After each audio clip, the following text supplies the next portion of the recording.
Eu quero ministrar algo para os irmãos nessa manhã,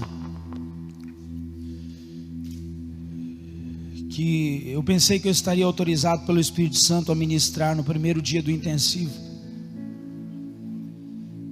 mas o Espírito Santo não me autorizou a ministrar isso no primeiro dia do intensivo. Eu não sei porquê, mas essa madrugada orando, Ele me autorizou a ministrar na primeira aula de volta a 2020. Então eu quero seguir o rio do Espírito. Não é aquilo que eu preparei, mas aquilo que Ele quer falar. Eu estou decidido, irmãos, a não compartilhar com ninguém aquilo que eu posso produzir, mas eu estou decidido a ministrar aquilo que Ele produziu em mim. Essa madrugada Ele falou comigo: olha, eu não quero que você ministre aquilo que você tem capacidade de produzir, porque isso não serve. Então, se você precisa de uma semana ou 15 dias para preparar uma palavra, significa que você é capaz de produzir algo. Isso não serve para Deus. Alguém está me entendendo? Pastor, você pode pregar amanhã? Não, não posso, preciso me preparar. Então é porque você está produzindo algo. Se você precisa de um dia, 2 dias, uma semana, 15 dias, um mês, um ano para ministrar, isso não serve para Deus. Porque o que você vai produzir é nada, mas o que Ele tem produzido em você, isso é vida de Deus. Isso não significa que nós não vamos nos esmerar em estudar a palavra de Deus, mas significa que nós estamos abrindo mão de tudo aquilo que é humano para ficar com tudo aquilo que é do Espírito Santo. E eu creio em nome de Jesus que a unção, ela vai fazer todos nós crescermos, porque o alvo desse ano é até que todos cheguemos ao pleno conhecimento de Cristo Jesus. O tema desse ano para nós é a unidade. Esse é um ano de unidade. O encontro profético que vai acontecer do dia 7 ao dia 10 de abril, eu acredito de todo o meu coração que será um marco para a nossa nação, porque se trata de algo novo da parte de Deus. Pastor, por quê? Porque eu creio que o Espírito Santo está nos unindo como Ele nunca nos uniu. Ele está nos amalgamando uns com os outros, a nossa alma, o nosso coração. E aquilo que um dia nos dividiu, não pode nos dividir mais. A corrida do ouro, como diz o bispo, foi embora em nome de Jesus. Você crê nisso? Então diga comigo: esse é o ano da unidade. Você crê nisso? Eu quero falar nessa manhã sobre cura. Eu quero ministrar nessa manhã sobre cura. Só que essa cura, ela transcende o físico. Ela vai alcançar o seu físico, mas ela transcende o seu físico. Porque existem enfermidades que elas são mais reais por dentro do que por fora. E existem enfermidades que te levam a uma condição espiritual semelhante ao que você está vivendo no natural. Quando você vê alguém na Bíblia que ele era manco, aleijado, naturalmente aquela enfermidade levava ele a uma condição emocional e espiritual. Aquele manco, aquele aleijado, ele não tinha perspectiva de vida, não tinha esperança. E algumas vezes quando Jesus foi curar eles, ele perguntou assim: o que você quer que eu te faça? Por que Jesus pergunta para alguém que está enfermo: o que você quer que eu te faça?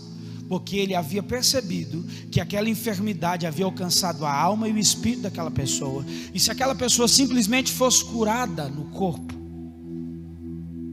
ela perderia os benefícios que aquela enfermidade lhe trazia, a dependência das pessoas. Por exemplo, um aleijado, ele acostumou a vida inteira a não trabalhar, mas a passar toda a vida pedindo esmola. Essa foi a resposta dos apóstolos: eu não tenho prata, não tenho ouro, mas o que eu tenho eu te dou. Jesus sempre perguntava: o que você quer que eu te faça? Preste atenção, na cura que Deus vai fazer, Ele vai arrancar você do seu comodismo. Então você precisa estar convicto se você quer ser curado ou não. Porque a hora que Ele te curar, você está dizendo: pode me tirar do meu lugar, pode me enviar para as nações, pode me tirar de um lugar de pedinte, pode me tirar de um lugar de miséria espiritual, pode me tirar de um lugar de mediocridade espiritual, porque na hora que o Senhor me curar, eu estarei disponível, disposto, entregue 100%. Entende isso? É sobre isso que eu quero falar nessa manhã. Porque existem 3 enfermidades que mesmo você estando vivo, você pode estar enfermo. Mesmo você tendo nascido de novo, você pode ter sido alcançado por essas enfermidades. A primeira delas é a lepra. A segunda delas é a cegueira. E a terceira delas é a surdez. Sobre essas 3 enfermidades espirituais, eu vou ministrar nessa manhã. E se você abrir o seu coração, eu creio que você vai ser curado, destravado. Cada um de nós tem oportunidade pela fé nessa manhã de ser restaurado. E aquilo que poderia ser um processo de anos no tempo a sós com Deus, eu creio que pelo poder de ouvir e ouvir a palavra de Deus, isso vai gerar fé no seu coração. E pela fé, em nome de Jesus, essa chave vai ser girada, ativada. Você crê nisso? Então eu preciso que você abra João capítulo 15, um texto áureo, um texto tão conhecido nosso.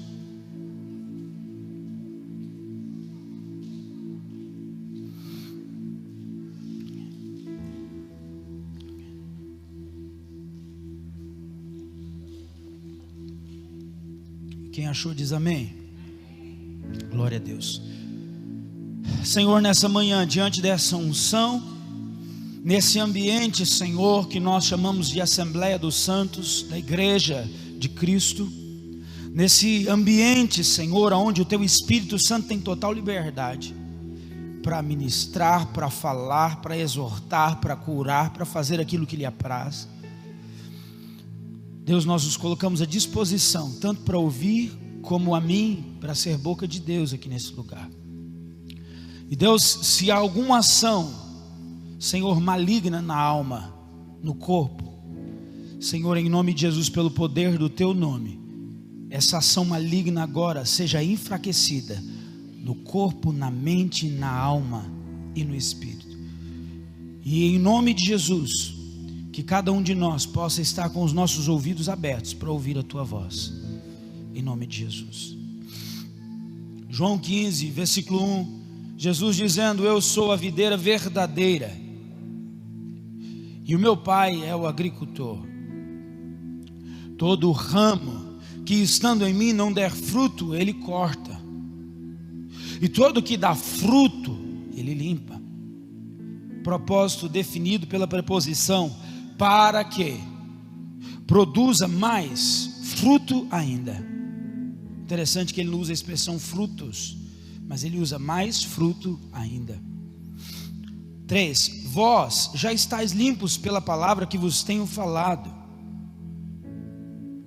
A revista atualizada põe um ponto e vírgula e faz uma consideração, diz: permanecei em mim. Não somente basta eu estar, mas eu preciso permanecer num posicionamento, em um comportamento diferenciado. É fácil a gente começar e a gente desistir. Muita gente começou a dieta esse ano e já terminou e quer começar de novo. Muita gente começa a dieta na segunda e na quarta desistiu, e começa na outra segunda e na quarta desistiu. Eu quero declarar em nome de Jesus: acabou o tempo de desistência na sua vida, acabou o tempo de interromper ciclos de Deus na sua vida, acabou esse tempo. Se você recebe, diga amém. Permanecei em mim e eu permanecer em vós. Como não pode o ramo produzir de si mesmo, se não permanecer na videira, assim nem vós o podeis dar, se não permanecerdes em mim. 5, e aqui nós encerramos com esse texto. Eu sou a videira vós os ramos. Quem permanece em mim e eu nele, esse dá muito fruto. Dá muito fruto. Chegou um tempo de multiplicação no nosso meio. Chegou um tempo de velocidade. Eu sei exatamente o que Deus falou comigo no monte. Eu sei exatamente o que Deus falou comigo nesse ano. Eu sei exatamente o que Ele falou. E Ele me falou claramente que é um tempo de velocidade. Nações que nós não conhecemos, Isaías 55:5, correrão até nós.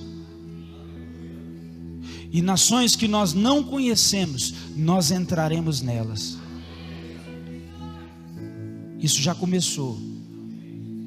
Iraque, Emirado de Omã, e está desencadeando um processo de velocidade. Nações que nós não entramos, que nós não conhecemos, vão vir correndo. Sabe por quê? Porque nós estamos ajustando o ramo.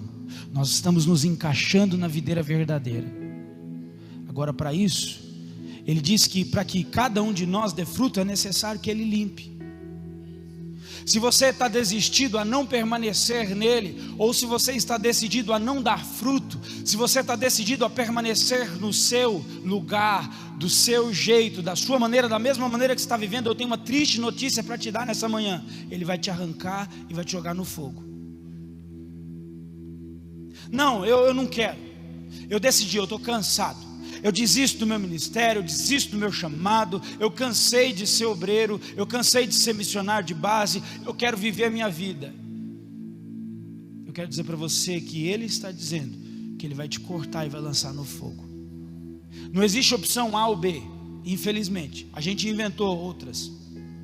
Mas Ele diz, ou Ele te limpa e você dá fruto, ou se você permanecer nesse lugar por ignorância, Ele vai te cortar e te lançar no fogo. Esse é o Deus que nós servimos. Amém.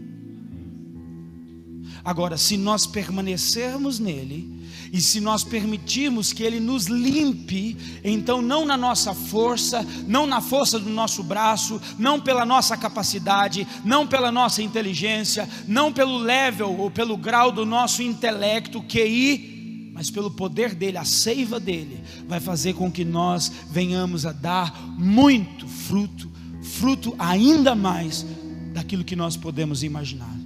Você crê nisso? Ele diz aqui no final, ele diz: esse dá muito fruto. Eu parei aqui de propósito, porque a minha conclusão está depois do ponto e vírgula. E essa frase que eu quero que a gente repita, para a gente começar aquilo que eu preciso ministrar nessa manhã.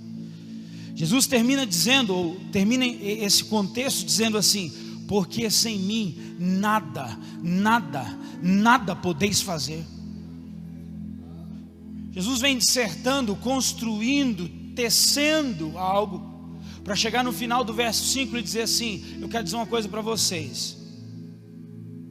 Essa conjunção porque ela está conectada com o anterior, com uma resposta. Ele está dizendo assim: porque sem mim nada vocês podem fazer. Sabe o que é o nosso problema? O problema é que a gente acha que a gente pode fazer. O problema é que a gente acha que a gente nasceu dotado de uma inteligência tão absurda que a gente não precisa nem orar. A gente acha que porque a faculdade que eu fiz, o curso que eu fiz, a pós que eu fiz, serve de alguma coisa. Deixa eu dizer para você, no reino de Deus, o que você aprendeu no mundo não serve para nada. E o grande problema da primeira doença, que é a lepra, é que a lepra é o orgulho das conquistas, é o sentimento da minha capacitação, é o sentimento da minha habilidade, dos meus bons. Presta atenção nessa palavra, porque ela tem razão de eu dizer, dos meus dons natos. Isso pode ser maligno, isso pode ser corrosivo. O teu dom nato não serve para nada no reino de Deus. Ô pastor, como assim? Eu pensei que eu nasci com uma bela voz para glorificar o nome do Senhor. Deixa eu te falar, Deus não precisa da sua voz. O Hugo não precisava nem de um olho.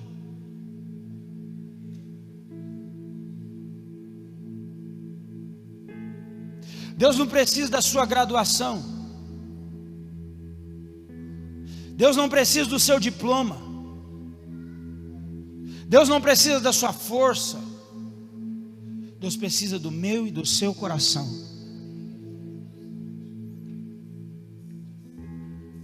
Por que eu estou dizendo isso? Porque Ele disse: porque sem mim nada vocês podem fazer. Nada vocês podem fazer. Isso, irmãos, nos coloca no lugar de total dependência. Total dependência. Total dependência. Se você entendeu disso, diga amém. Para a gente amarrar o que eu estou dizendo, olha o que Paulo disse em 1 Coríntios capítulo 2, versículo 12. 1 Coríntios 2, 12.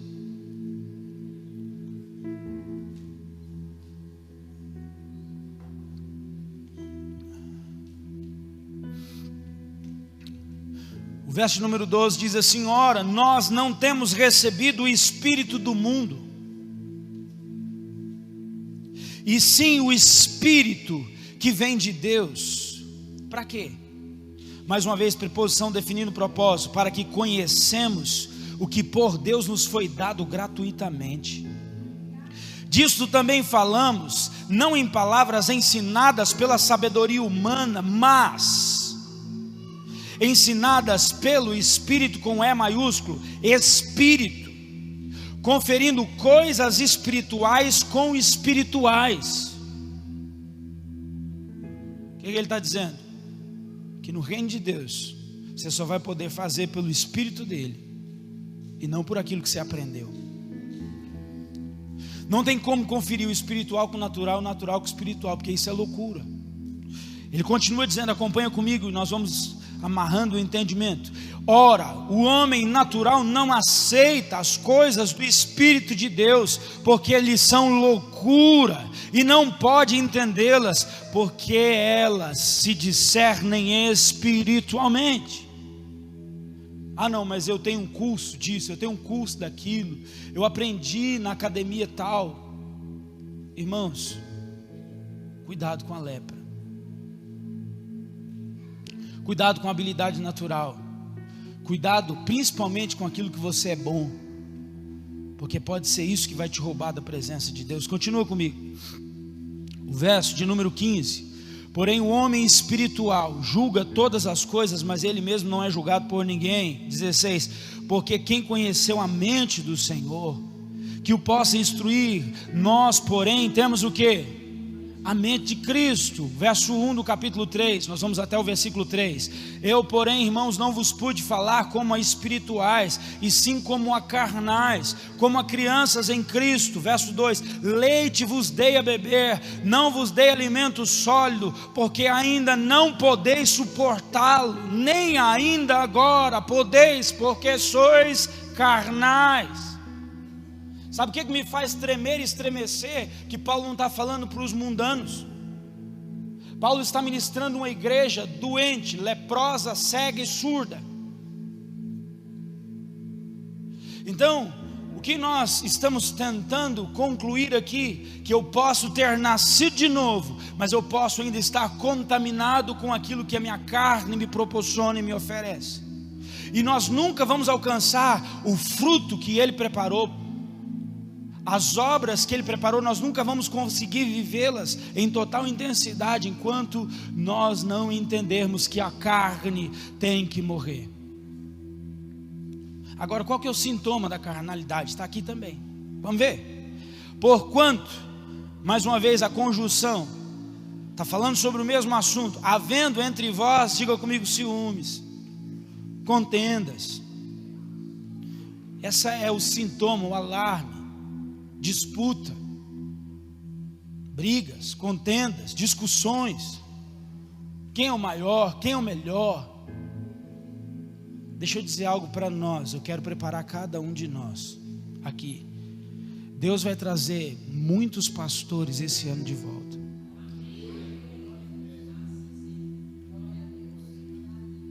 Já começou. Agora nós precisamos estar preparados para recebê-los. Sabe por quê? Porque não são eles que estão voltando, é Deus que está restaurando. Que a gente pode cruzar o nosso braço e dizer assim: olha, Beltrano voltou, Ciclano voltou, e Deus vai julgar a nossa casa. Qual que tem que ser o nosso coração? Nós estamos também errados, nós também falhamos, e pela misericórdia de Deus, e não por articulação política, emocional, nada, simplesmente porque Ele decidiu trazer de volta o que era original. Porque ano passado Ele nos levou dos pequenos começos, mas Ele vai nos levar pela unidade aos confins da terra. Os pequenos começos foram só os começos, é redundante a minha frase. Agora Ele nos alinhou com o corpo através da unidade, e agora sim, não em nome de A, B ou C, denominação A, B ou C, junta A, B ou C, mas em nome dele, nós vamos às nações da terra. E quando o mundo vê que nós somos um, o mundo vai reconhecer que Ele é Deus. Se você crê nisso, dá um glória a Deus aí onde você está. Então nós precisamos sempre estarmos olhando. Tem ciúme, tem divisão, tem contenda, e nós devemos botar isso para fora. Eu creio que algo realmente já começou aqui no nosso meio. Agora, por que eu disse tudo isso? Próximo ponto daquilo que eu quero dizer. Já ouviu falar de um homem chamado Moisés? Já? O que Moisés construiu, ninguém pode roubar isso dele. Eu quero deixar registrado no mundo espiritual: o que o pastor José construiu na MCM, ninguém nunca vai tirar isso dele. Ninguém nunca vai poder substituir o pastor José. Nem eu, nem o bispo, nem o Newton, nem ninguém. O legado que ele deixou para nós vai gritar até a eternidade. Eu, você e os centenas e milhares de pastores que vão nos ouvir na internet sabem do que eu estou dizendo. Isso não significa que nós vamos parar. Nós vamos avançar, nós vamos conquistar, nós vamos tomar a terra, nós vamos tomar Jericó, nós vamos tomar toda a terra que nos foi prometida, nós vamos tomar posse da herança, nós vamos derrubar todas as muralhas de Jericó, e nós vamos cercar Jericó, e nós vamos gritar, e nós vamos tocar trombeta, as muralhas vão cair, Hebrom vai ser conquistada, a terra dos Jebuseus vai ser conquistada, os lugares altos serão conquistados.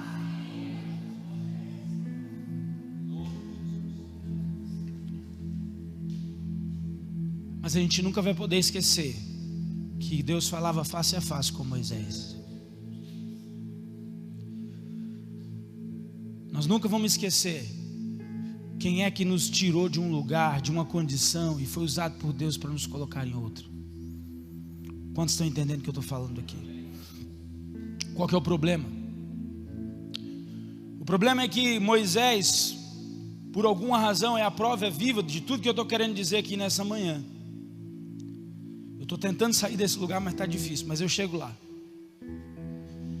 Moisés ficou 40 anos sendo educado, ensinado em toda a ciência do mundo antigo. Ele foi criado e educado entre os grandes mestres de toda a terra. Você bem sabe como impérios dominaram toda a terra, e dentre eles o Egito. O Egito talvez é uma das civilizações mais significantes em toda a história. Eles deixaram a matemática, a física, a astronomia. Foram, na sua época, revolucionários. Agora, olha que interessante, aonde Deus colocou Moisés para ser criado. Deus colocou Moisés para ser criado nesse meio. E por 40 anos Moisés recebe todo o conhecimento do mundo, todo o conhecimento que um homem podia ter. E Moisés era altamente gabaritado. Presta atenção que eu quero desfazer um mito aqui. Moisés era altamente gabaritado na oratória. Ele não era gago. Ele não era gago. Ele era altamente gabaritado na dialética. Ele era altamente gabaritado na matemática, na física, na astronomia. Só que no momento que ele decide ouvir a voz de Deus, e Deus gera uma situação, ele fala assim: cara, eu quero encerrar na sua vida um tempo, eu quero começar um novo tempo, porque eu tenho um propósito para a sua vida. Então o que ele faz? Por sabedoria divina, ele permite ele viver 40 anos no mundo e 40 anos no deserto, desaprendendo o que ele aprendeu no mundo? Não, aprendendo a depender de Deus e rechaçar aquilo que o mundo tinha para ele. Dá para entender isso? Quando Deus termina o processo de 40 anos e fala: agora eu desconstruí o que o mundo tinha feito em você, agora você aprendeu a depender de mim, agora você aprendeu a ouvir a minha voz, agora você pode ver a minha face, agora você não me conhece simplesmente uma sarça pegando fogo, agora eu posso te usar. E ele diz: eu não posso, eu sou gago. Sabe o que era isso? A autossuficiência dele havia sido destruída, e ele disse: sem ti nada eu posso fazer. A decisão dele não foi emocional. Quando o povo disse: olha, vamos seguir, Deus disse que nós temos a bênção, por onde eu for a tua bênção me seguirá, por todo lado, para a direita, para a esquerda, a tua bênção vai me alcançar. Vocês viram que eu usei de ironia aqui, né? Fecha parênteses. Ele disse: se o Senhor não for comigo, não me faça sair desse lugar. O que foi isso? Os 40 anos de desconstrução do mundo. Ei, se você está trabalhando na MCM, ou se você está em uma nação, se você é um pastor e você ainda confia naquilo que o mundo te deu, eu quero dizer que você é um leproso, um cego e um surdo. Por que eu estou dizendo isso? Porque Moisés, ao ter recebido o melhor que o mundo podia dar, depois ele diz: eu sou gago, e se o Senhor não for me guiando, eu não vou. Às vezes a gente troca Deus por qualquer coisa. A gente troca Deus por Wikipédia. Estamos numa reunião, o que está certo? Não, eu vou olhar nos meus livros, eu vou olhar nisso, eu vou pesquisar. Irmãos, eu acredito que nós estamos entrando num lugar que nós precisamos orar e ouvir Deus. Você pode dar um glória a Deus só? Amém? Por que eu disse isso? Porque agora parece que não é tão antibíblico, mas é bíblico dizer que Deus não precisa dos seus dons natos para te usar. Paulo disse isso. A vida de Moisés é uma prova viva disso. Pastor, então não serve para nada? Pode ajudar, irmão, mas não é fundamento. Pode somar, mas não é fundamento. O fundamento é Ele. Amém? Então vamos lá. Abre comigo, por favor, em Números, capítulo 12.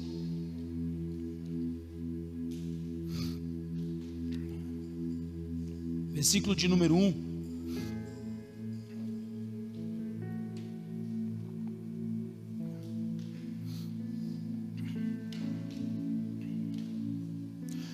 Números 12, 1. Nós vamos fazer uma leitura um pouco mais extensa. Eu vou ser bem objetivo na leitura, mas eu preciso analisar poucos pontos nesse texto, mas são totalmente importantes e necessários. Verso 1: falaram Miriam e Arão contra Moisés, por causa da mulher cuxita que tomara, pois tinha tomado a mulher cuxita. 2: e disseram porventura: tem falado o Senhor somente por Moisés? Não tem falado também por nós? O Senhor ouviu.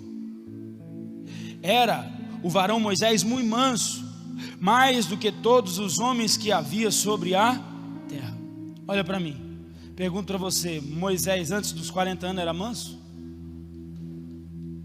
Então ele não era somente dependente, gago, mas agora ele era manso, controlado. Se você é inteligente intelectualmente, mas você é um burro emocionalmente, você está reprovado por Deus. Tem gente extremamente inteligente emocionalmente, mas extremamente ignorante emocionalmente. Deus precisa desconstruir algo aí. Já viu aquele tipo de gente que arruma barraco por tudo? Confusão por qualquer coisa? Eu quero dizer que talvez você está leproso e não sabe. Ah não, mas eu já nasci de novo, eu tenho um título, eu sou pastor. Irmão, não importa.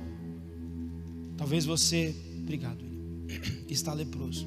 Então o processo de desconstrução colocou Moisés no lugar de completa mansidão. Mansidão. Para nós vivermos em unidade, deixa eu abrir um pequeno parêntese, eu não estou fugindo, mas eu preciso falar sobre isso. Nós vamos precisar: 1, humildade; 2, mansidão; 3, longanimidade; 4, suportar um ao outro em amor. Eu falei sobre isso na última reunião do ano no escritório central. Nós vamos precisar ser humilde, nós vamos precisar ser manso, nós vamos precisar ser longânimo, e nós vamos precisar suportar em amor. Por isso é importante, relevante, e eu entendo por que Deus me deixou falar sobre isso hoje. Moisés se tornou esse homem manso. Vamos para o verso 4. Logo o Senhor disse a Moisés e a Arão e a Miriam: vós 3 saí da tenda. E saíram os 3. Então o Senhor desceu na coluna de nuvem e se pôs à porta da tenda. Depois chamou Arão e a Miriam e eles apresentaram. Então disse: ouvi agora as minhas palavras. Se entre vós há profeta, eu, o Senhor, em visão a ele me faço conhecer, ou falo com ele em sonhos. Não é assim com o meu servo Moisés, que é fiel em toda a minha casa.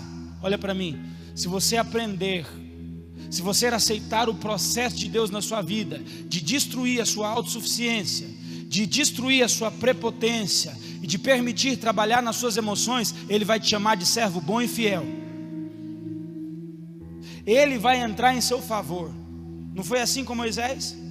Agora Ele está chamando os 2 rebeldes, está dizendo assim: porque ele aprendeu a depender de mim, porque ele aprendeu a confiar em mim, eu sou com ele, e ele é fiel. Irmãos, tudo que eu quero naquele dia, ouvir ele me chamar de fiel. Agora, interessante é que Deus antecipou o julgamento de Moisés, disse: ele é bom, ele é fiel. Simplesmente por quê? Porque ele permitiu que a estrutura do Egito fosse destruída na vida dele, e ele aceitou a estrutura do céu. Nenhum líder está apto enquanto a estrutura do Egito está viva dentro dele. Continua comigo, por favor. O versículo 8. Ele diz: boca a boca falo com ele claramente, não por enigmas. Isso é muito importante, do último ponto que eu quero falar. Última enfermidade tem tudo a ver com essa frase: não por enigmas, pois ele vê a forma do Senhor. Como pois não temestes falar contra o meu servo, contra Moisés? E a ira do Senhor contra ele se acendeu, e retirou a nuvem, afastou sobre toda a tenda, e Miriam se achou leprosa, branca como a neve. E olhou Arão para Miriam, e eis que estava leprosa. Agora olha o que diz o verso 13 ainda. Moisés clamou ao Senhor, dizendo: ó Deus, rogo-te que cures. Olha que lindo, irmãos, o tratamento que Deus fez na vida de Moisés. Ao invés de Moisés buscar a justiça própria, ao invés dele cantar sabor de mel, ao invés dele expor aqueles que haviam se levantado contra ele, ele fez como Estevão: Senhor, perdoa, porque eles não sabem o que fazem. O líder é um restaurador, o líder é um restaurador, o líder é um restaurador, o líder é um conquistador de corações, o líder é um intercessor. Quem exclui, ele não está administrando da maneira de Deus. Entende isso? Olha para o seu irmão e diga: eu tenho medo de pregar essas coisas, gente. Você está pronto para ser o intercessor daqueles que se levantaram contra você? Então eu quero dizer que existe uma grande possibilidade que você foi curado. Você está pronto para dominar os seus temperamentos? Você está pronto para abrir mão daquilo que você aprendeu e ouvir o que Ele tem para você?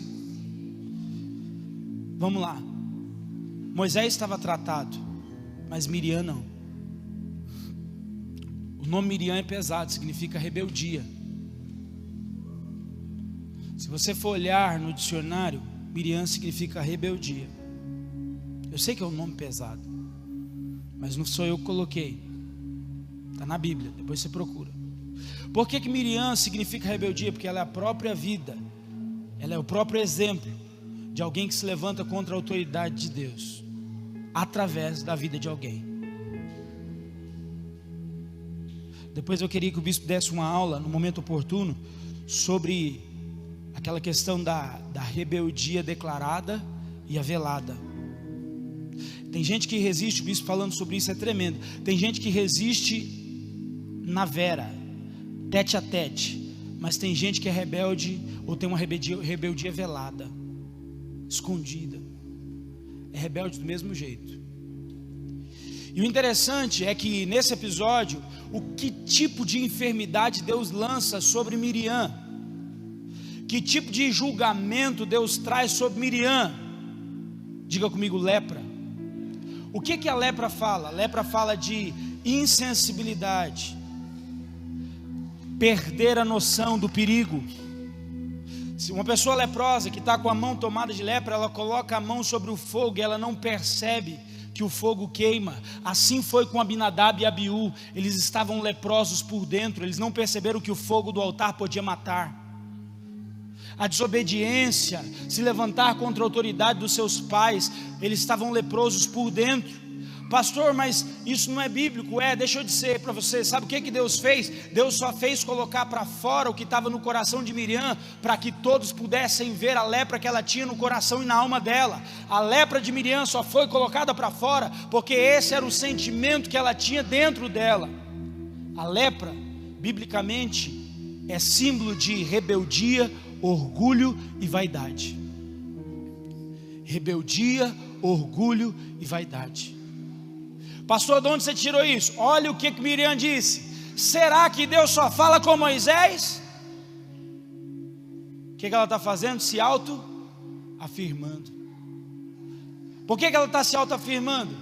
Por causa do orgulho, da vaidade. Ela falou assim, esse menino é o mais novo, ele não tem nem idade. Na verdade, quem levou ele para a filha de Faraó foi eu que limpei o bumbumzinho dele. Irmãos, às vezes é difícil entender que Deus pode levantar alguém que é mais novo que você. Às vezes é difícil a gente entender que Deus pode levantar alguém que entrou na igreja agora, e você está lá 10 anos, 15 anos e você não cresce.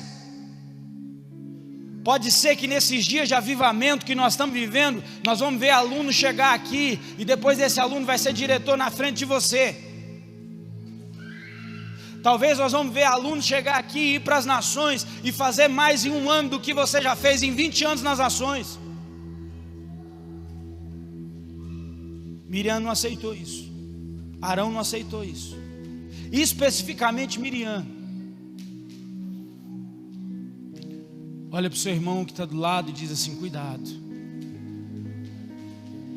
Deus usa quem Ele quer, da maneira que Ele quer, aonde Ele quer, do jeito que Ele quer. Amém, irmão? Isso dói, não dói? Agora olha o que diz o versículo 15. Não, 14. Respondeu o Senhor a Moisés: se seu pai lhe cuspira no rosto, não seria envergonhado por 7 dias? Olha para mim por um instante. Olha o que Deus está dizendo. Que se levantar como autoridade, para Ele, é uma humilhação profunda. Quando você se levanta contra a autoridade que Deus colocou na sua vida, é como se você estivesse cuspindo no rosto de Deus. E você vai ver que no segundo estágio, quem tem que receber o cuspe não é Deus, é você. Quem tem que estar pronto para ser cuspido é você. É o segundo estágio, é o estágio da cegueira. Só que aqui Miriam está cuspindo no rosto de Deus. Ela está dizendo: Deus, o Senhor não sabe o que faz, o Senhor escolheu a pessoa errada, é a pessoa errada que está na liderança, ele não é seguro, ele é gago, ele é isso, ele é aquilo. Afinal de contas eu sou profetisa, eu faço parte do louvor de Israel. Quando Israel saiu, eu dancei e todo mundo me acompanhou, 3 milhões de pessoas seguiu a modinha. Deus falou: Miriam, você é uma leprosa, e eu vou mostrar para todo mundo quem você é por dentro, porque a única maneira de tratar um orgulhoso é expondo a lepra dele. Leproso não se trata no escondido, leproso se trata em público. Foi por isso que Deus falou: 7 dias, 3 milhões de pessoas vão te esperar, não por sua causa, mas por causa da intercessão do seu irmão Moisés. Mas a vergonha e a vara você vai tomar. Agora imagina comigo, irmãos, 3 milhões de pessoas, contam um dia, no final do dia todo mundo se junta e fala: Miriam está lá ainda? Está, leprosa. Corre a rádio peão: cadê Miriam? Está de castigo. Depois de 7 dias sai Miriam, pela misericórdia de Deus. Eu quero dizer para você, se sentimentos assim estão no seu coração, Deus pode te curar. Mas eu quero dizer para você, essa obra não é singular, essa obra é plural.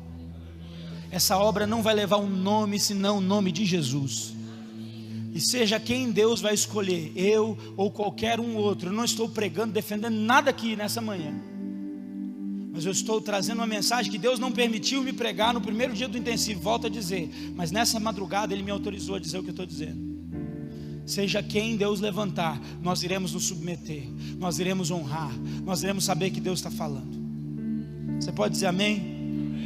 Diga comigo: toda lepra vai embora da minha vida. Vamos ver mais um texto? Eu tenho até 11 horas, não tem? Abacuque. Aqui eu estou tomando um pouco mais de tempo, mas é necessário. Abacuque 2:5.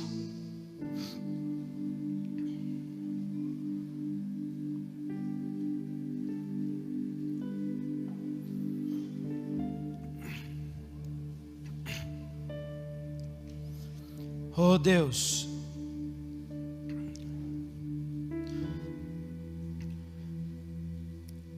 tudo deixarei, tudo entregarei, sim, por ti, Jesus bendito, tudo deixarei. Quem achou Abacuque 2:5? Eis o soberbo, a sua alma não é reta nele, mas o justo viverá pela, essa é a base do texto que nós citamos, 2:4. Então 2:4. Eis o soberbo, a sua alma não é reta nele, mas o justo viverá pela. Assim como o vinho é enganoso, tampouco permanece o arrogante, cujo a ganância da sua boca se escarna como sepulcro, e é como a morte que não se farta. Está vendo o que equivale a sua estrutura de orgulho? O que o mundo te deu? Morte. O fim disso é a morte. Se você usa a tua boca para professar vida, agora se o seu coração é arrogante e presunçoso, ao invés de professar vida, você professa morte. A soberba será destruída no nosso meio, está sendo completamente destruída. Quantos conhecem o pastor Davi Gruber? Eu quero honrar esse homem de Deus aqui. Pastor Davi Gruber é um homem que não mede palavras. Quem conhece ele sabe bem do que eu estou falando. Mas também é um homem que sabe discernir ambiente espiritual. E por alguns anos atrás ele veio aqui e denunciou um espírito maligno que estava agindo no nosso meio. E estava mesmo. E eu quero publicamente dizer que aquele espírito foi destruído. Porque o mesmo profeta que veio há 7 anos atrás e disse que havia um espírito de Jezabel, isso não é pessoa, é espírito. Eu quero deixar isso bem claro. Sonde o seu coração para que o diabo não entre aí nesse meu comentário. Estou falando de algo espiritual. E isso não ficou em uma pessoa, mas isso se espalhou no nosso meio. O espírito de manipulação, de sedução, isso espalhou. Pela graça divina, o Senhor nos deu uma nova oportunidade. Deus trouxe esse profeta de volta. E eu quero honrar ele, porque ele não veio só, mas ele trouxe uma caminhonete com farinha. Diga amém. Ele trouxe as primícias da fazenda dele. Eu não estou falando de dinheiro, eu estou falando de farinha literal. para reconhecer que Deus estava trazendo um novo tempo. E ele terminou de ministrar no intensivo, deu a aula dele, e vocês não observaram, mas o fundo do intensivo era marrom esse ano. E marrom fala de humilhação e humildade. Ele terminou de ministrar, pegou o microfone, saiu, fez tudo que tinha que fazer e tal. E quando ele saiu no pátio, ele falou que um anjo muito grande, que estava aqui na MCM há muito tempo atrás, tinha voltado. Ele viu, e esse anjo estava perfumando toda a MCM de novo.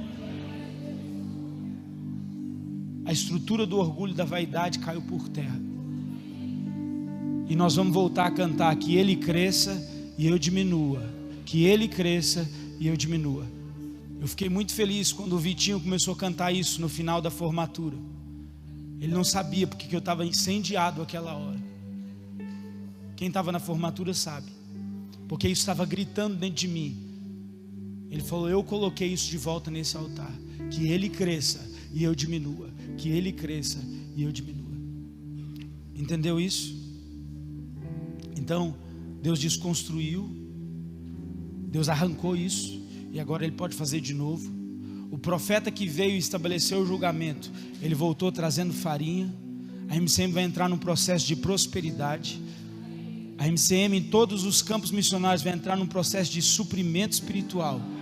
Os profetas, todos eles vão voltar, porque é tempo de unidade. É tempo de unidade. Se você crê, eu quero que mais do que um glória a Deus, você dê uma salva de palmas para Jesus.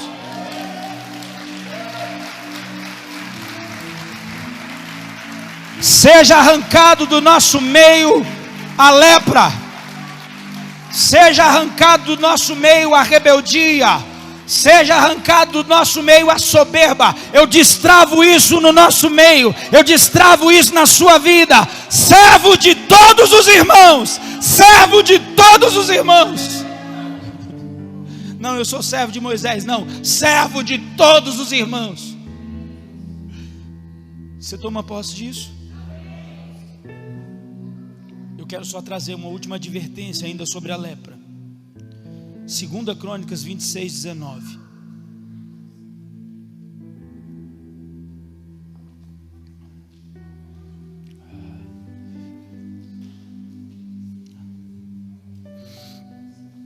Segunda Crônicas 26.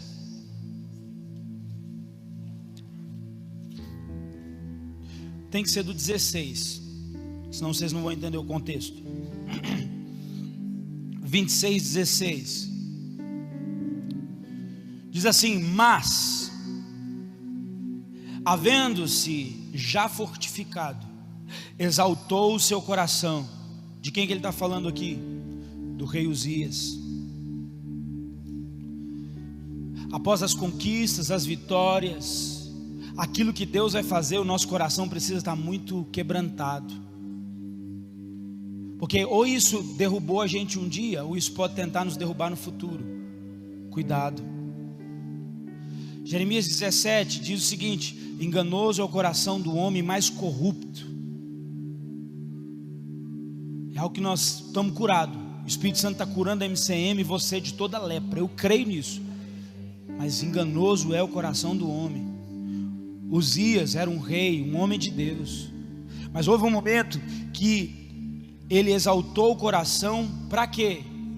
Para a sua própria ruína, e cometeu transgressão contra o Senhor seu Deus, porque entrou no templo do Senhor para queimar incenso no altar.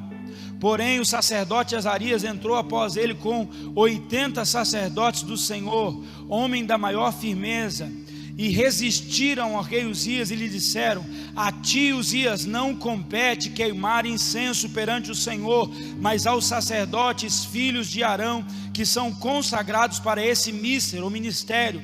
Sai do santuário, porque transgredistes, nem será isso para honra tua da parte do Senhor teu Deus. Olha o 19.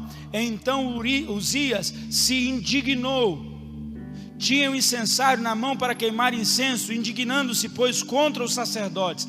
A lepra lhe saiu na testa perante os sacerdotes, na casa do Senhor, junto ao altar.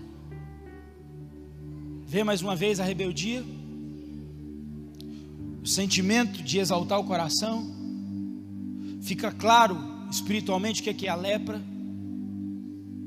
Nós temos que respeitar cada membro do corpo. Um é o dedo, outro é o braço, outro é o olho, outro é o ouvido. O rei tinha uma função, o sacerdote tinha outra. O rei estava querendo acumular função, e a ira de Deus veio contra ele. Você não precisa fazer o que eu faço, eu não preciso fazer o que eu faço, que você faz, mas nós precisamos trabalhar junto, precisamos cooperar, e o nome de Jesus vai ser glorificado nisso. Se nós invertermos os papéis, se eu quiser o seu lugar, você quiser o lugar do outro, do fulano, do beltrano, nós vamos falhar.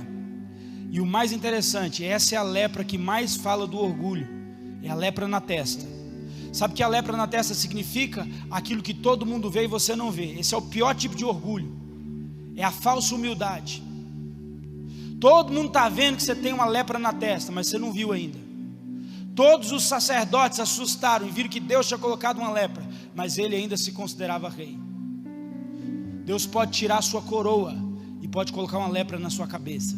Deus pode tirar você do cargo de liderança e colocar uma lepra em você. Qual que é o problema disso? Olha aqui a parte mais triste, o verso 22. Não, perdão, 21. 21. Assim ficou o leproso o rei Uzias, até que dia?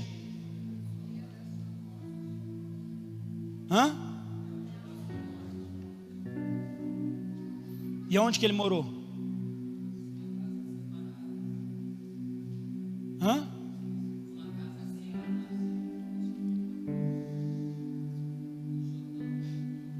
Pelo seu orgulho, Deus pode te tirar do avivamento que vai vir. Todo mundo vai ser cheio do Espírito Santo. E se você for um leproso orgulhoso, você não vai ficar uma semana. Você pode morrer. Você pode morrer leproso, separado, sem ver o avivamento de Deus. Irmãos, eu estou muito convicto que é tempo de nós sermos um. Eu estou muito convicto disso. Você pode dizer amém?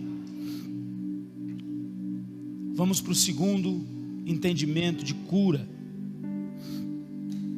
O primeiro foi a lepra. Esse eu precisava ser mais cuidadoso. Nos outros eu vou certamente eu vou ser bem mais objetivo. Mas por que eu fui cuidadoso com a lepra? Porque, irmãos, a lepra, ela se esconde de trás da falsa humildade. A lepra se esconde de trás de muito serviço. O orgulho se esconde de trás do poder. Agora os outros são tão importantes quanto, mas se a estrutura da lepra não for destruída da vida, não adianta você ver, você vai estar excluído. Quem está me entendendo? Não adianta você ouvir, porque você está totalmente excluído.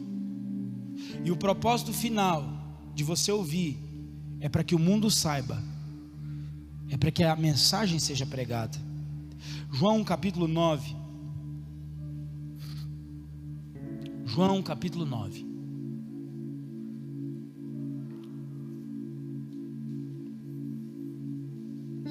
Versículo de número 1. Lembrando que eu não estou falando de cura física somente, estou falando sobre curas emocionais e espirituais. Curas, a unção de cura está nesse lugar, o rio de Deus está nesse lugar. Eu creio nisso. Deixa eu abrir um pequeno parênteses aqui. Quem achou diz amém. Quarta-feira eu quero convocar todos a estarem aqui à noite. Quarta-feira, amanhã à noite. O que nós vamos ter aqui? Nosso culto em inglês. O nosso English Service vai ser o culto todo em inglês. Não é o primeiro e nem vai ser o último, porque até o final de 2021 toda a MCM, a base de Trindade, será bilíngue. Nós estamos dando passos para isso. 85% dos obreiros e alunos, dos missionários de base e alunos, estão estudando inglês. Eu estou muito feliz por isso. Muito feliz, muito feliz. Estou convicto que é chegado um novo tempo. E por isso você precisa estar aqui amanhã à noite. A abertura vai ser em inglês, as canções vão ser em inglês, a oração vai ser em inglês, a pregação vai ser em inglês, a unção vai ser em inglês. E eu creio que nesse processo o seu ouvido natural vai começar a abrir também. E eu quero profetizar variedade de línguas aqui no nosso meio. Variedade de línguas, variedade de línguas. Amém? E eu quero, como responsável pela coordenação dessa obra, dizer mais uma vez: fale inglês na base, treine o seu inglês. E a segunda coisa, está proibido corrigir o seu irmão aqui no inglês. Se ele falar don't to high, don't to rain, deixa ele falar. Good morning in, deixa ele falar. Pastor, mas aí a pessoa não vai aprender. Você não é nativo.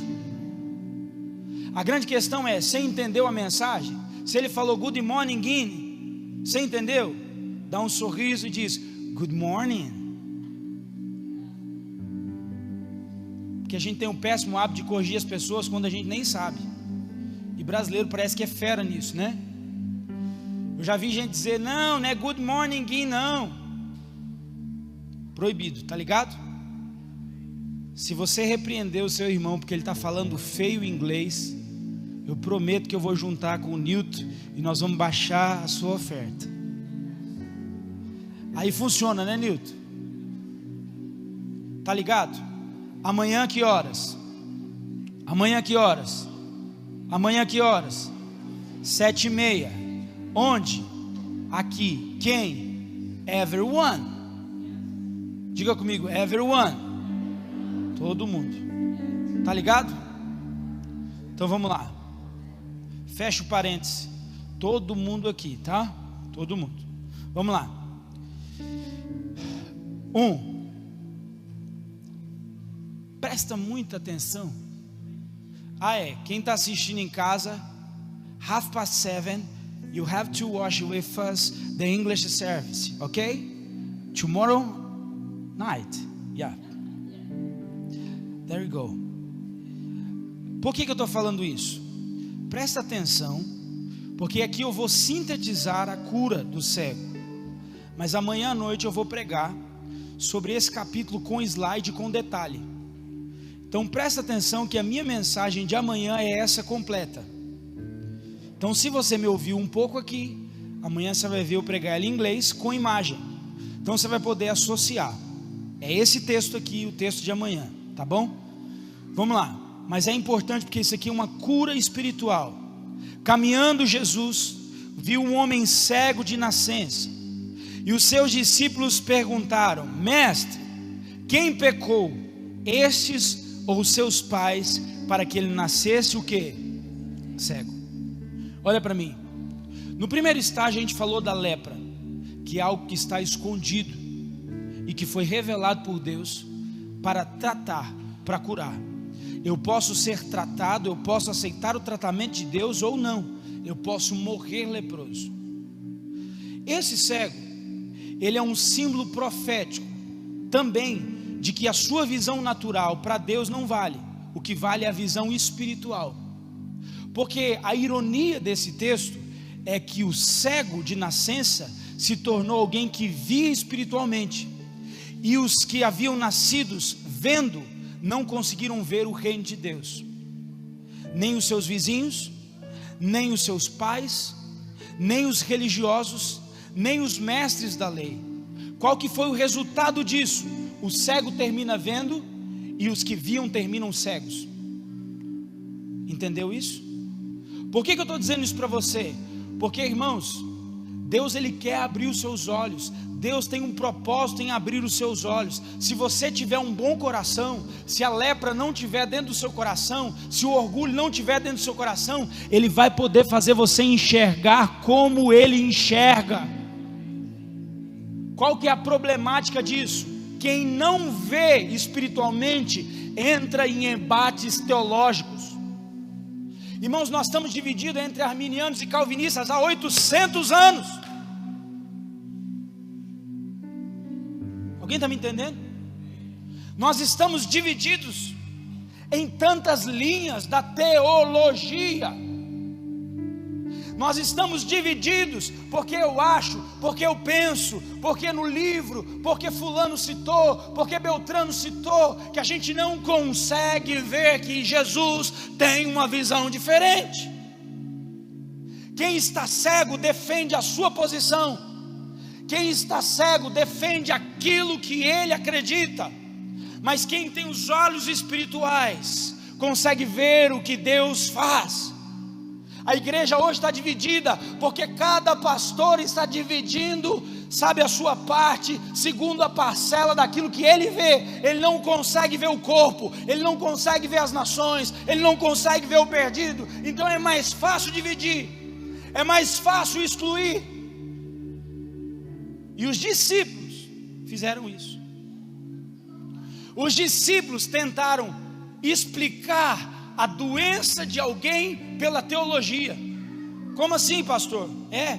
Olha só, uns disseram o seguinte: será que a reencarnação é real? E do outro lado, os grandes, ou entre os discípulos, eles disseram: não, reencarnação não é real. Hebreus 9, 26, 27 não estava escrito ainda, viu, gente? Cabe ao homem morrer uma só vez. Não estava escrito ainda. Mas havia uma corrente entre o judaísmo que estava entrando nos discípulos que vieram do judaísmo, que acreditava na reencarnação. E do outro lado, um grupo dizendo: não, isso é Êxodo 20, verso 4, que diz que Deus pode visitar um homem com maldição até a terceira e a quarta geração. Por que eu estou dizendo isso? Porque olha a pergunta que eles fizeram, olha o embate que Jesus pegou, olha o caroço que estava a conversa deles. Eles estavam dizendo: teria ele pecado antes de nascer? Irmãos, como que você peca antes de nascer? Só se você viver uma outra vida. Entendeu?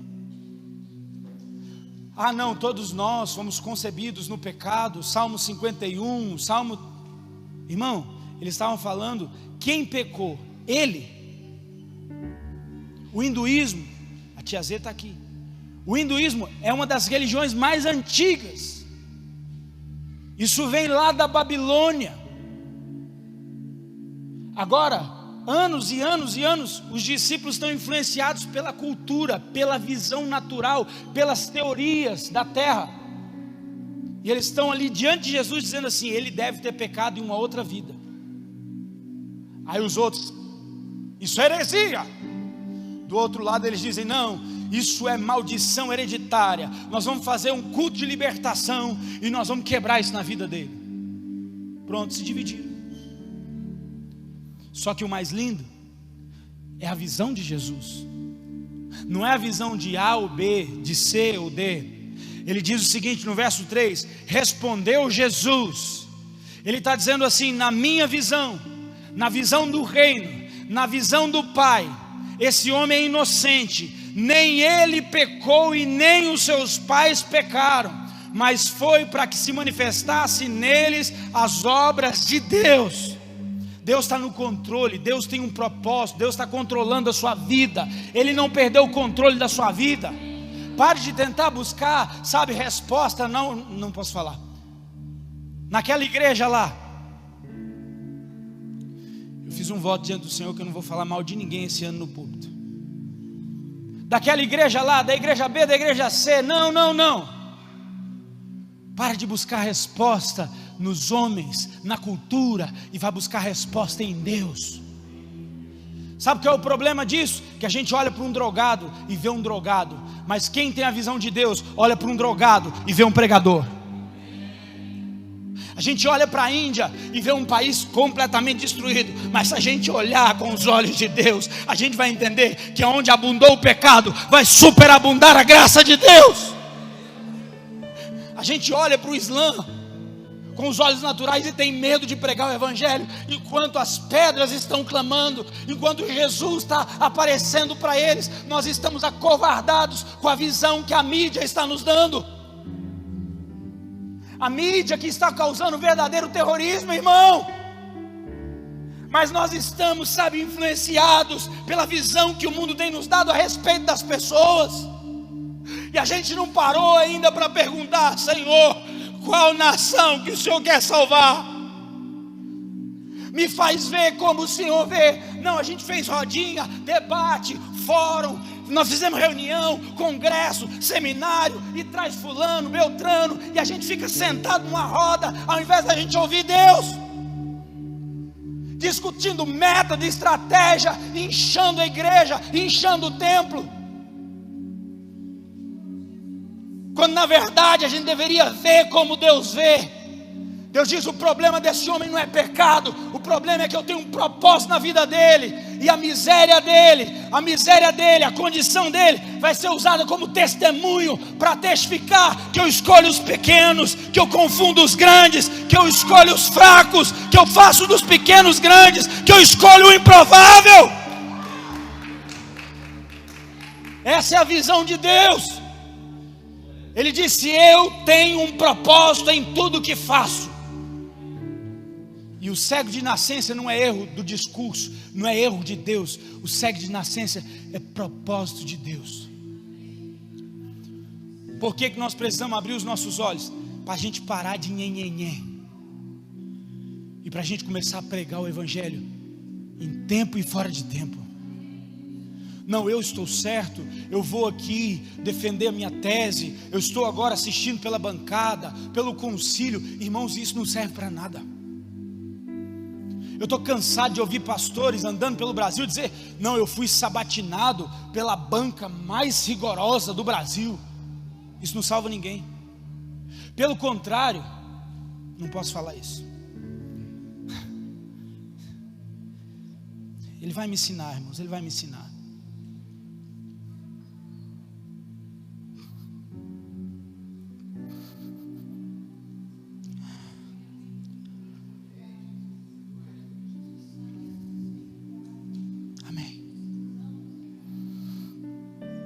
Ele quer fazer-nos enxergar. Nós podemos enxergar as pessoas como Deus enxerga elas, não como a religião enxerga elas.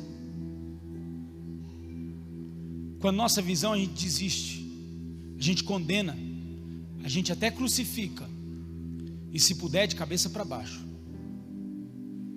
A gente tem coragem de amarrar santo apóstolo em cavalos e chicotear 4 cavalos para esse apóstolo ser partido, porque a gente não concorda com o que ele pregava. Foi assim com Filipe, partido em 4 partes, porque um grupo não enxergou que ele estava estabelecendo o reino de Deus.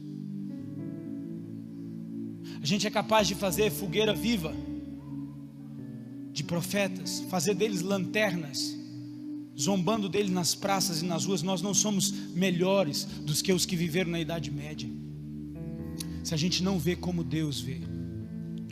Diga comigo: Senhor Jesus, cura minha visão. Por que isso precisa ser destruído? Porque isso gera divisão, confusões teológicas e o principal, legalismo. Um legalismo, irmãos, tão ascético, tão profundo, um legalismo tão rígido, que a lei é mais importante do que a graça. Estar cego espiritualmente é literalmente o que o nosso pastor fala, é viver em Levi, é estar pronto para passar a espada, é estar pronto para matar, mas na verdade nós somos salvos para salvar. Você pode dizer amém? Diga comigo: eu nessa manhã estou sendo livre da lepra. Eu nessa manhã estou sendo livre da cegueira espiritual. Eu quero encerrar a parte da cegueira espiritual, porque amanhã eu vou falar sobre isso, concluindo simplesmente da seguinte maneira: não há impossível para Deus. Não há. E se os seus olhos espirituais abrirem, você vai parar de esperar o dinheiro para poder ir para as nações. Você vai parar de esperar circunstâncias mudarem para ir para as nações. Você vai aprender que não é impossível para Deus.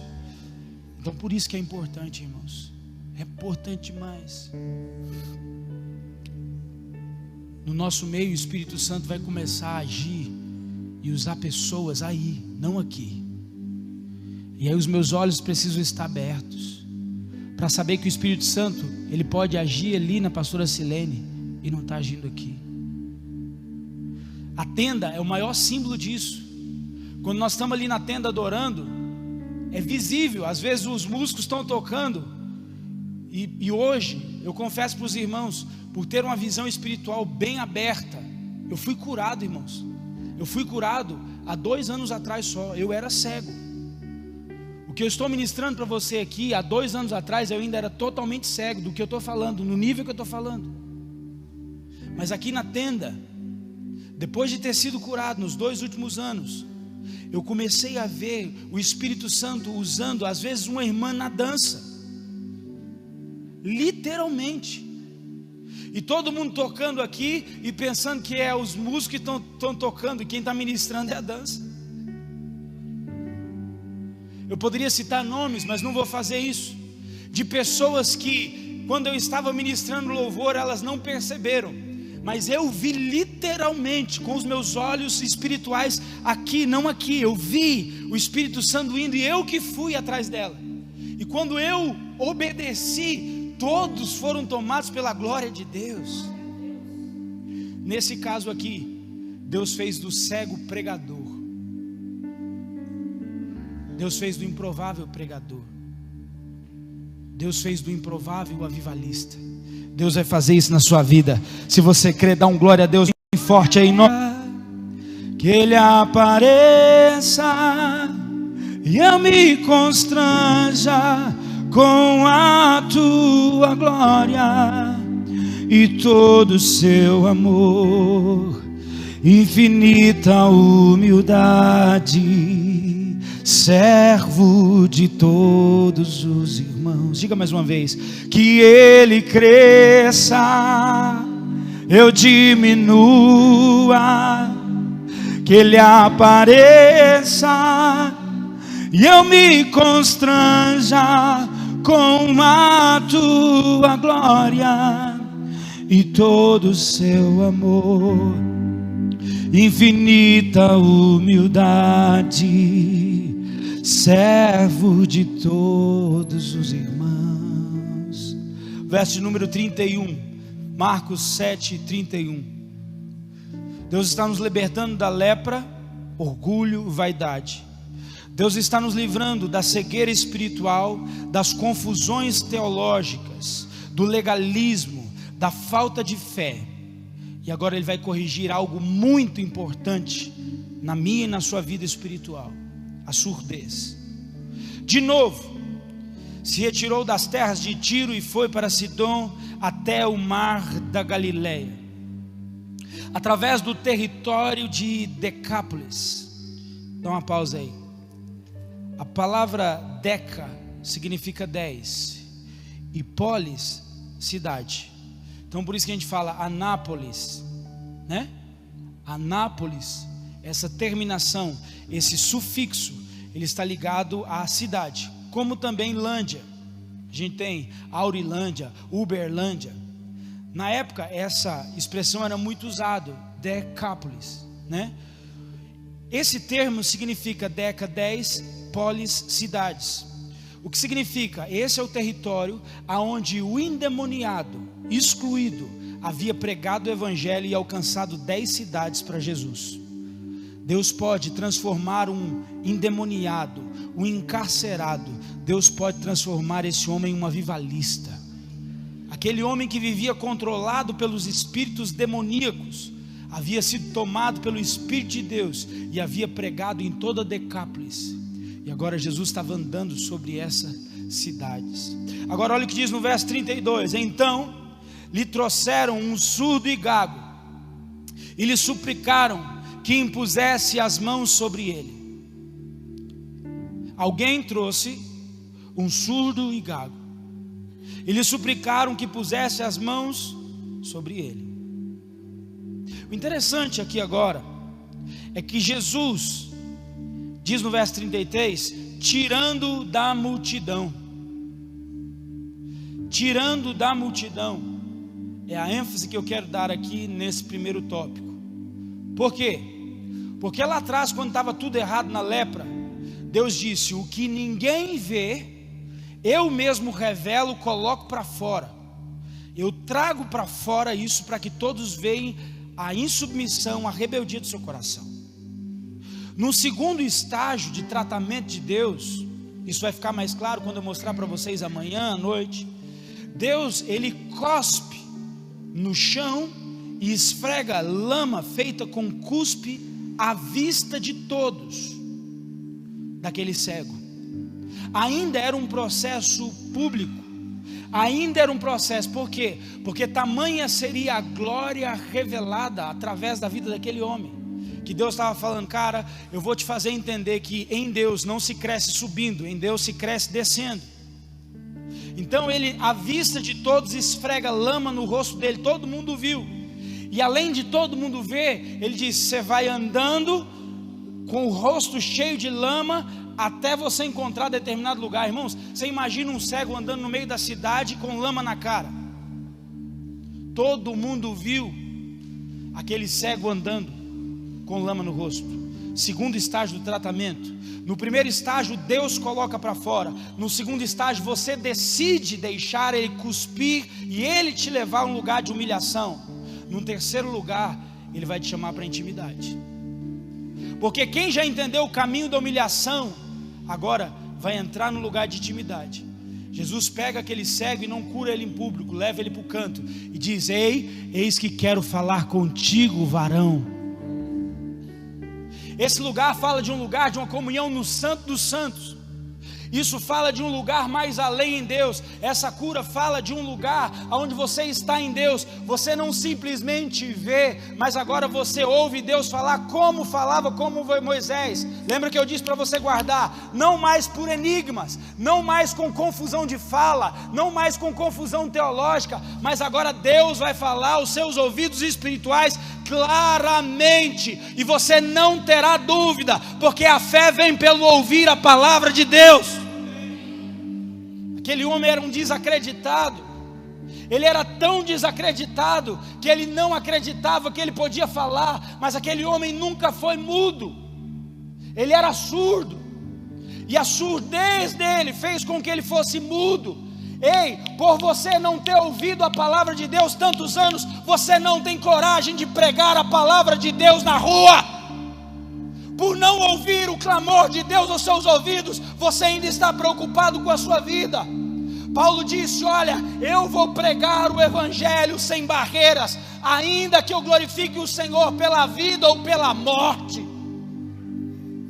Alguém está me entendendo? Sabe por que você ainda não foi para as nações? Porque é bem possível que você nem começou a ouvir ele ainda falar com você. Sabe por que seu discurso parece uma palestra? Sabe por que sua pregação está cheia de conhecimento humano? Primeiro, porque você é cego. Segundo, porque você não ouviu ele. Você ainda insiste em produzir algo. Volto à minha frase inicial: Deus não precisa do que você pode produzir, Ele quer produzir algo em você, Ele quer falar com você. Pastor, você acredita no que você está pregando? Totalmente, totalmente, totalmente, totalmente, totalmente. Sabe por quê? Porque até janeiro, dia 1º de janeiro desse ano, eu ainda era surdo. Eu era o surdo. Mas Jesus me curou. Ele me curou. E eu sei que Ele pode te curar. Eu sei que isso pode custar muito tempo, se você não ouvir e não aceitar aquilo que eu estou liberando sobre a sua vida. Mas eu sei que pela fé, Jesus pode te curar. Mas Ele vai te curar. Eu vou liberar uma palavra sobre você, mas você vai ter que ir para a intimidade com Ele. Tirando da multidão, você não vai ouvir Deus na profundidade que eu estou te dizendo, se não for no monte, se não for escondido, se não for no secreto, se a porta do teu quarto não estiver fechada. Ele curou o leproso de uma maneira, 7 dias de castigo, vai ficar aí. Ele curou o cego à vista de todos, num outro processo.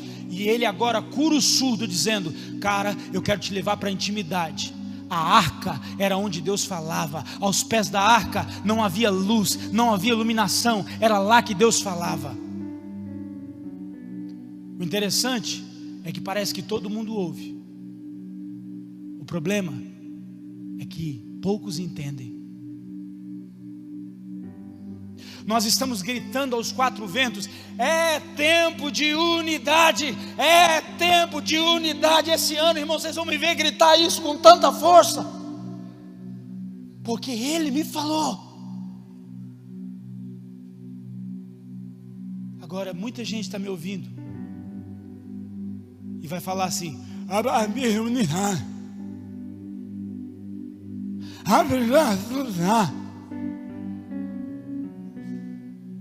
alguém está me entendendo? Você ouviu só no natural. O problema disso, ninguém vai te entender. Porque o que vai fazer diferença agora não é você me ouvir, é você ouvir Ele. E o interessante é que nesse processo de cura, olha o verso 33, Jesus, tirando na multidão à parte, pôs-lhe os dedos nos ouvidos, lhe tocou a língua com saliva, e depois, erguendo os olhos ao céu, suspirou. Eu acredito que isso não foi bem baixo, não, acredito que foi bem alto. Ele disse: Efatá, Efatá, Efatá. É o que eu declaro sobre a MCM, é o que eu declaro sobre a igreja brasileira nessa manhã, é o que eu declaro sobre a igreja espalhada nas nações. Efatá, Efatá, Efatá. Ouça a voz do Senhor, ouça a voz do Senhor, ouça a voz do Senhor, ouça a voz do Senhor. Abriram-se os ouvidos e logo soltou o empecilho da língua. Se os seus ouvidos forem abertos nessa manhã, as nações não serão mais as mesmas. A realidade que nós estamos vivendo no Brasil não será mais a mesma. Agora tudo isso começa com Deus destruindo o seu orgulho, com Ele abrindo os seus olhos e com Ele agora abrindo os seus ouvidos. Ao abrir os seus ouvidos, haverão aqueles que irão e anunciarão. Paulo disse: como ouvirão se não há quem pregue? Como ouvirão se não há quem pregue? Eu ouso dizer: como ouvirão se o seu ouvido ainda estava fechado? Como ouviriam? Mas em nome de Jesus, nós seremos curados, sarados completamente.